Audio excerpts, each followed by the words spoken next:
Hello everyone. I want to thank you for coming back to my channel. This one I'm going to call Get a Life number 6, and I'm titling it The Poison of Power. And the reason I've chosen that title is some things have come to my attention as I was doing my United Nation and my NATO video. For some Homo sapiens to think that for some reason they have a right to murder another Homo sapien. Now, I've never killed anyone, accidentally or otherwise, and therefore, to me, it would be a little strange to think that anyone had the right to do that. But I understand every human being has different experiences, and we're the result of the experiences we have. I have told you already before, I am not an academic person. I am more of a mechanical person. So from my mechanical point of view, what this video is going to be about. When I was 5 years old, I've expressed before, I was sitting on the porch with my mother shelling peas when my dad came driving up in the car saying the Japs had bombed Pearl Harbor. So I know that I was alive when Pearl Harbor happened. I know it was something that changed my life. Up until then, I lived in Healdsburg, California. The Second World War broke out. That was about 4.5 years later. And so I'm just before my 5th birthday. The war broke out. And we now, the draft board has told my dad, we know you have 5 children, but if you don't get in wartime construction, we have to draft you. Everyone's going to this war. So he immediately took a job in Richmond, California, where Kaiser had set up 4 shipyards. They were going to build ships for the war effort. And I think they were referred to as Liberty ships. The Richmond-San Rafael Bridge had not been constructed yet, so we had to take a ferry. And when I rode with my dad, my first experience at being at a city other than Healdsburg, which was a rather small place at the time. So most of my time was just spent out on the ranch. But they had a park that was about 1 block square, and it had like a bandstand right in the middle. And I knew many of the cities in California at the time had such a setup, about 1 square block. And in that grass area, people could come out and have picnics on the grass. And they would have a bandstand in the middle for politicians to make announcements or campaign speeches. And once in a while, they'd have a band there playing, and people would come and listen to the band. Now, my dad did buy a home for us there. It was a little 750 square foot house, and it had 2 bedrooms and 1 bathroom. It was on Grant Avenue in Richmond, and he did buy it, but there was 7 in the family. So my sister, who was the youngest, slept with my parents in 1 bedroom, and their 4 boys slept in the other bedroom. So we had cramped quarters, but that's what a lot of people had during the Second World War. And my experience with the city of Richmond at the time, I looked around, and 1/3 of the people had darker skin than I did. And I realized that some of them were Mexican, and some of them were American Indians. There were another 1/3 of them that had even darker skin. And I realized very quickly when I would ask my parents, they would say they're African American. I know now from history that we used a lot of them in the South as slaves. And when we released the slaves, a little less than 100 years before that, right after the Civil War, and we're now at 1942. But when I looked around and saw these African Americans, I figured they were just in California looking for a job. And what I learned later was that Kaiser put trains in the southern states because he was looking for workers. And a lot of African Americans were unemployed. And he had a sign on the train, and you're hired. You have a job for $1 an hour. A job for $1 an hour. When they actually got here, they probably got paid more than that. I think my dad and mother got more like $1.50 or $1.75 an hour. But Kaiser was a very smart businessman. He did not want to tell people what the top amount would be. If he said you have a job for $1 an hour and the guy got on the train, he knew that guy was willing to work for $1 an hour. So if he gave him $1.25 or $1.50 an hour, Kaiser was a smart man. And I know that because both of my parents worked at the shipyard. And the first time I had to go to a hospital was a Kaiser hospital. Because what he did is he built the hospital as a backup for his employees to have a place to go when they were sick. My parents got to go to the Kaiser Hospital. It did not cost them 1 cent. Every of the shipyard workers, every worker in the shipyard that was employed by Kaiser got to have the hospital as a bonus for his family to be treated medically for anything that they needed while they were working at the shipyards. As I said, I learned that Kaiser was a smart man and he built a lot of good ships for the Americans, and that's why America won the war. We had people who were creators, and that is what we want in the world, creators. Now, the reason I emphasize the word creator is you know that I said the Bible says God created the heavens and earth.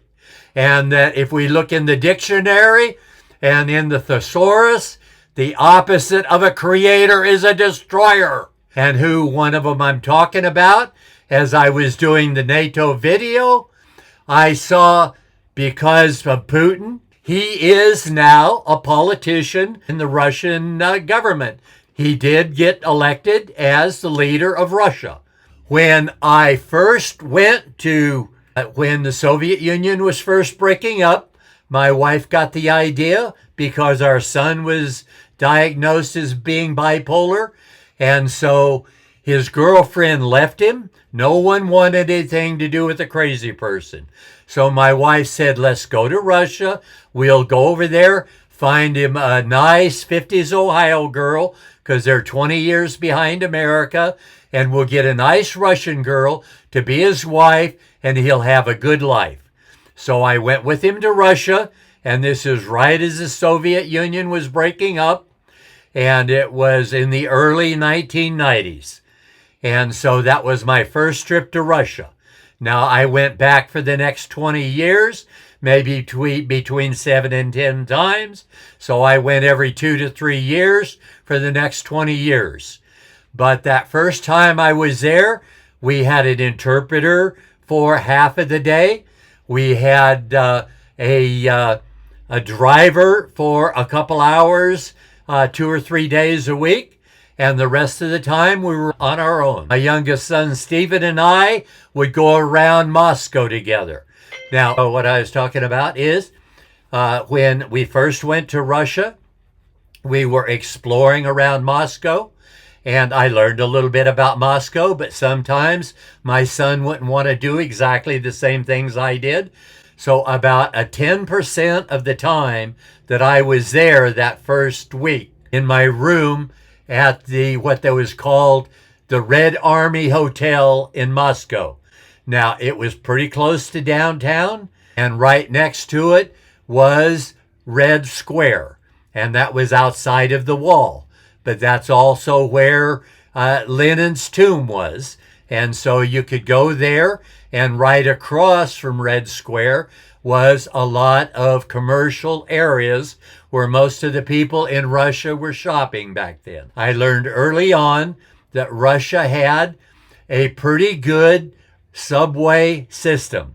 They had a train that went around. it completely circled downtown Moscow. But then opposite from that, they had trains that went from outside of the city limits of town straight into Moscow and straight out the other end.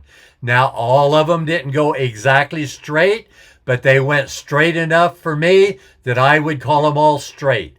And they didn't just have 4 going out, they had like 6 or 8 or 10.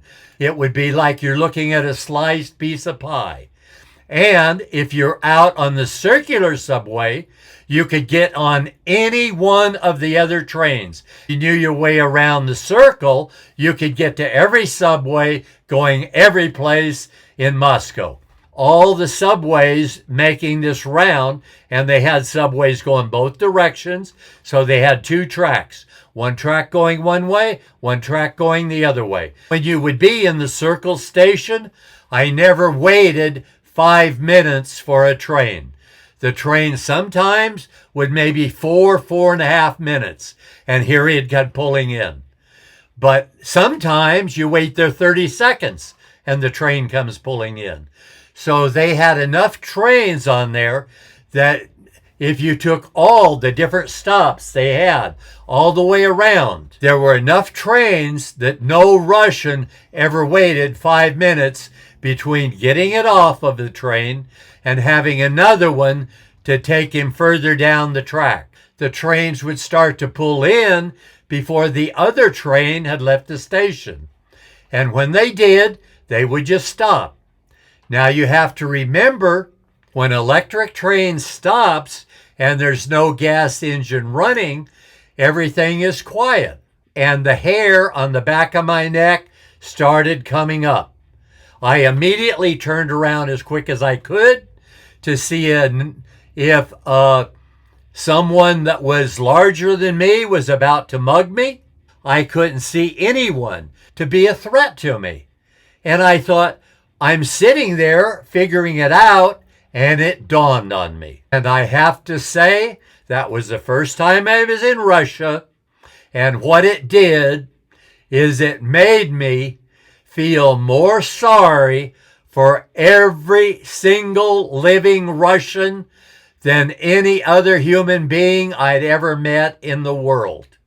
And the reason I felt that way is this. Anyone that's been to Russia that knows what I'm talking about knows those are big, long trains.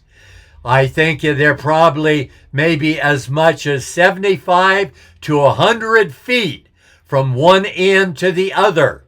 So I know there was over 150 people around me. I'm in a train with over 150 people. And on this train with 150 people, I could have heard a pin drop at the other end of the train, which would have been 100 foot away. 150 people. Some of them were reading newspapers. Some of them were just sitting. Not one of them was looking at me. They would go out of their way not to make eye contact with me, but they did that the whole time I was there. They would not look you in the eye. If they saw you were looking at them, they would look away. They would not make eye contact with you.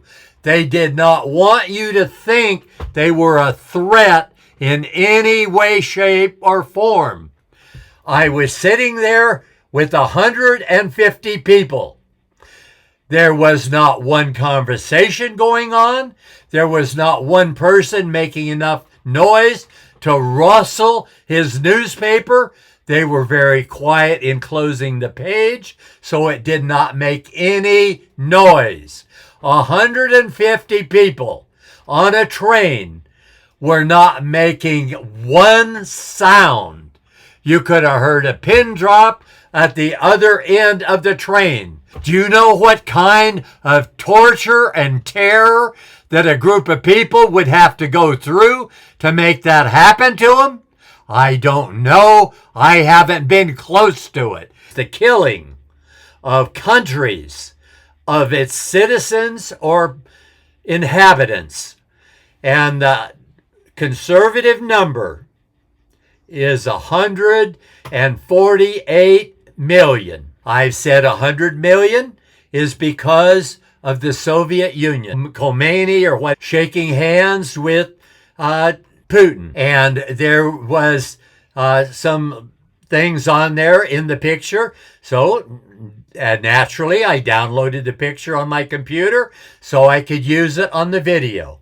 And then some of the writing on it, I read it.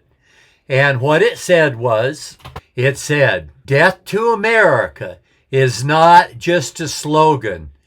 It's a policy." And this 148, but it counts all countries during the 1900s. From 1900 till 1999, 148 million Homo sapiens were murdered by the countries they lived in as a result of the rulers of that country finding a problem with them. And so therefore they got murdered. Well, I don't approve of that. I don't think one should be murdered by a country. Not one. I think you can kill them if you're trying to cage them and they get killed during the caging process. But if you have caged them, then I don't think any longer we should kill them.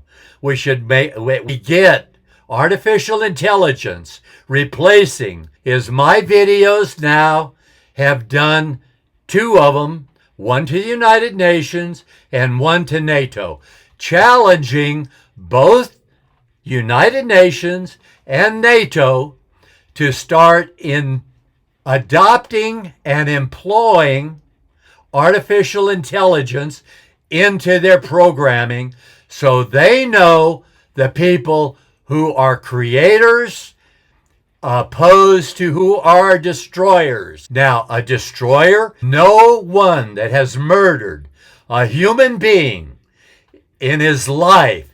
If you've murdered someone, who are destroyers. Yes, did I feel sorry for the Russians when I went there? Very much so.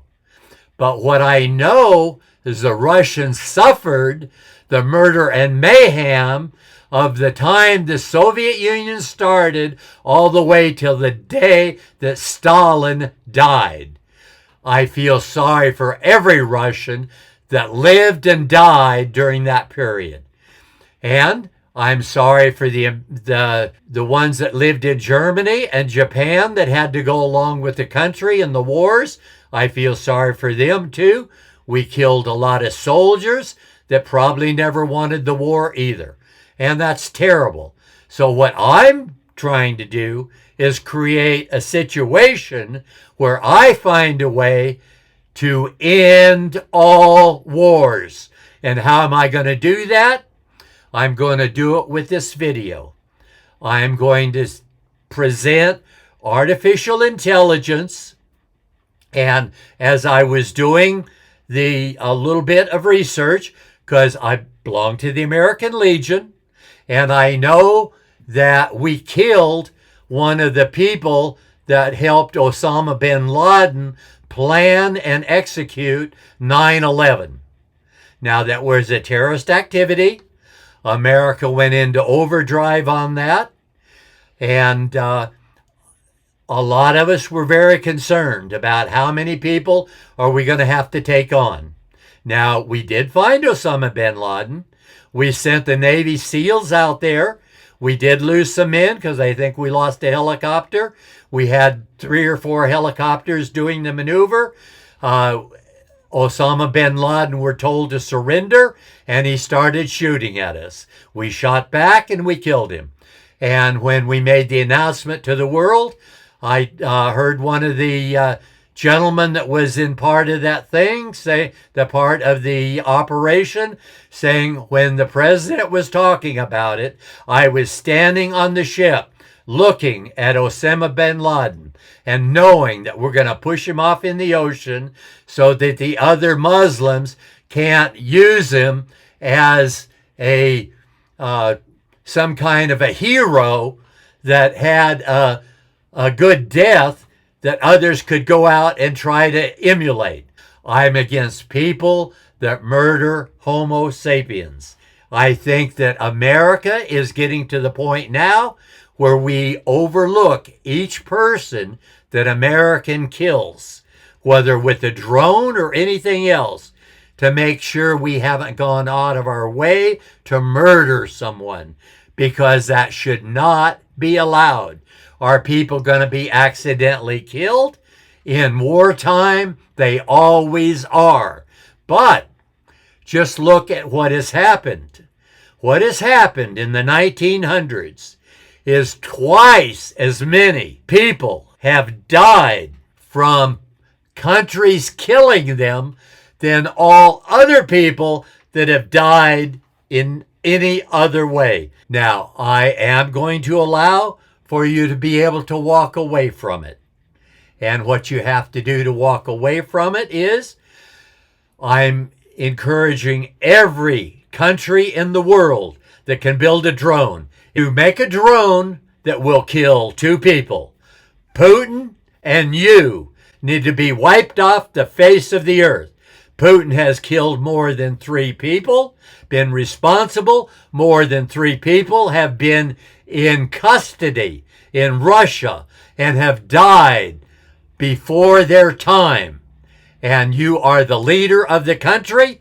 You have no right to be there anymore, period. So, what I'm encouraging every single nation, you want to build an artificial intelligent drone. You want that drone to have artificial intelligence enough that when it gets loosened on the earth, it will go out there and it will circulate and go around the earth 24 hours a day, 7 days a week, until it does one of 2 things. It finds Putin and kills him, Khomeini, and kills him, Khomeini, but he's the one that can tell the president he's fired. You have that kind of authority, and you've been poisoned by the power. You've already been responsible for 3 people's death. You deserve to die, and you're going to die, because the drone is going to search you out and kill you. And the drone is going to either find you and kill you, or find Putin and kill him. And you're going to be given an offer. Now, I'm telling all of the people, once you have this drone, you should not have anyone from your country do it. But you are now a friend of a lot of countries in the world.